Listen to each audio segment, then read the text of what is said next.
जा सकती है, लेकिन यहाँ के विद्यार्थियों को किसी भी कार्यक्रम में कैसे अपनी उपस्थिति देनी है, जैसे माल्यार्पण करते हैं, जब वे ताली बजाते हैं तो अपने मुंह से ऐसी ध्वनियों को उच्चारित करते हैं कि जो भी क्रियाकलाप हो रहा है उसका अपमान महसूस किया जाता है।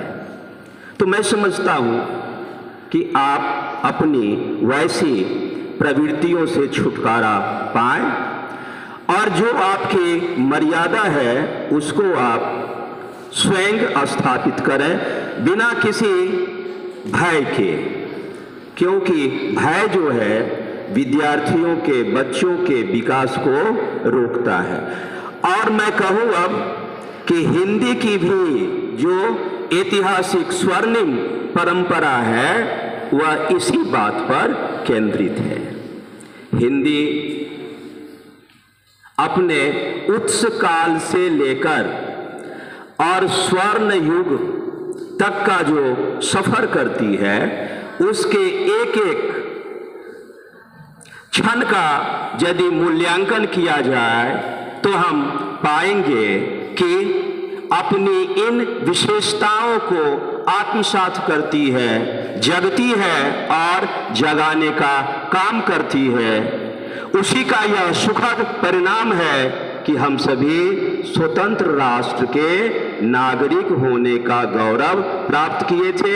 और जैसा कि पांडे सर ने अभी कुछ देर पहले बताया था कि संविधान सभा ने 14 सितंबर 1949 को राष्ट्रभाषा के रूप में सैद्धांतिक रूप से हिंदी को तो स्वीकार किया था, लेकिन व्यवहारतः राजभाषा का दर्जा ही मिला था।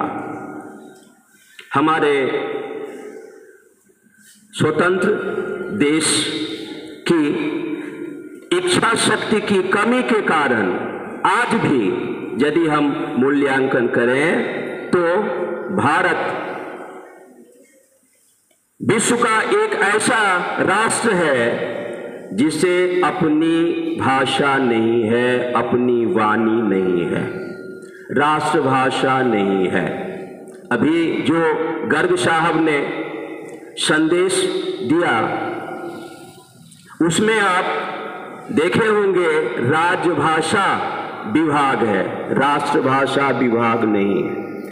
और आप जानते हैं कि राजभाषा राज्य तक ही सीमित रहती है, राष्ट्र तक सीमित नहीं है। लेकिन मैं एक खुशी की बात भी आपसे कह दूं कि हिंदी राज्य की सीमा तक ही सीमित नहीं है, राष्ट्र की सीमा को भी पार कर चुकी है और वह पूरे विश्व में सम्मान के साथ बोली और समझी जाती है। लेकिन राजभाषा तक ही सीमित क्यों है? भारत में उसके कुछ राजनैतिक कारण हैं। अभी समय कम है, उन राजनैतिक कारणों पर किसी दूसरे दिन हम लोग विचार करेंगे। यह जो विश्व में हिंदी बोली जाती है, समझी जाती है, उस सब में आपका भी सहयोग होना चाहिए। और वह सहयोग कैसे होगा? आप यदि अपनी सोच बदल से, जैसे नई शिक्षा नीति में शिक्षा देने की बात चल रही है मातृभाषा में, वर्तमान सरकार की जो कुछ महत्वपूर्ण नीतियां हैं उन नीतियों में यह नीति स्वर्णिम अक्षर में लिखा जाने वाला है, क्योंकि जब देश गुलाम था उस समय महात्मा गांधी का चिंतन था कि विद्यार्थियों को मातृभाषा में ही शिक्षा दी जाए। क्यों दी जाए? इसलिए दी जाए कि विद्यार्थियों का अधिकतम उम्र विदेशी भाषा को सीखने में लग जाती है। उन्हें तथ्यों का ज्ञान नहीं हो पाता है।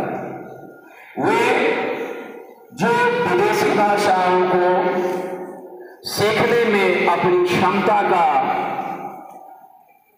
दुरुपयोग करते हैं, अपव्यय करते हैं, वह क्षमता यदि बच जाए तो उनका बौद्धिक विकास सर्वांगीण रूप से होगा। अभी बिहार के गवर्नर साहब के द्वारा बिहार के तमाम विश्वविद्यालयों के कुलपति को यह पत्र आया है कि अपने अपने क्षेत्र के क्षेत्रीय भाषाओं में आप पाठ्य पुस्तकों को तैयार करवावें, चाहे वह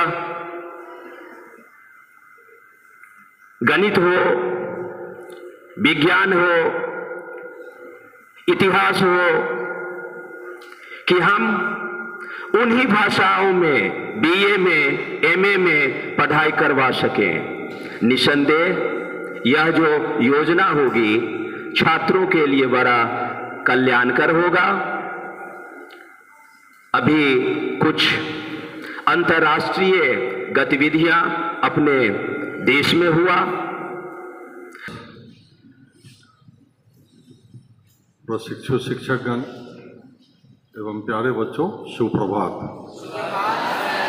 आप सबों को सबसे पहले मैं हिंदी दिवस की शुभकामनाएं देता हूं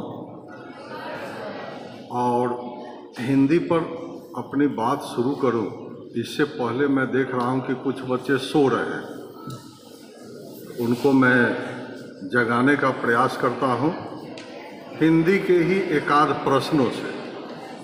ठीक है, हिंदी भाषा से संबंधित प्रश्न आपके सामने रखता हूं। हो सकता है आपकी नींद खुल जाए, उसके बाद मैं अपनी बात आगे शुरू करूंगा। बच्चों, आप बताएं कि दही खट्टा होता है कि खट्टी होती है?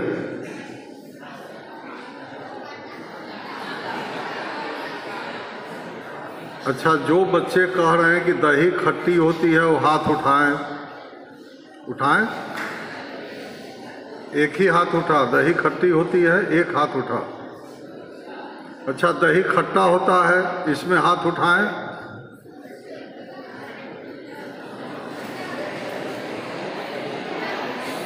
बहुत अच्छी बात। ठीक ठीक ठीक है, हाथ गिराइए। अच्छा, मैं दूसरा प्रश्न पूछता हूँ। जी मिचलाता है कि जी मिचलाती है? जी मिचलाता है कहने वाले हाथ उठावें। जी मिचलाती है कहने वाले हाथ उठावें।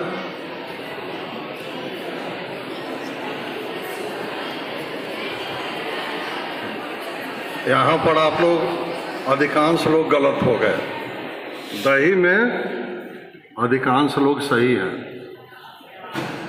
दही खट्टा है, खट्टा होता है, आप लोगों ने, अधिकांश लोगों ने सही कहा। लेकिन जी मिचलाता है, जी मिचलाती है आप लोगों ने कहा ना, जो आधे लोग वहाँ गलत हो गए। तो देखिए, बहुत सीधा तर्क है समझने के लिए। स्त्रीलिंग पुल्लिंग आप लोगों ने पढ़ा होगा, पढ़ा है ना? जितना इकारांत शब्द हैं वो सभी स्त्रीलिंग होते हैं, कुछ ही अपवाद है। आपको क्या करना है? अपवाद को याद कर लेना है। जैसे दही, पानी, जी, घी, मोती। मोती चमकता है कि चमकती है? चमकता है। बस इतना आप याद रख लेंगे तो इकारांत शब्द जहाँ आएगा आपसे गलती होगी नहीं होगी। बहुत सीधा है ना?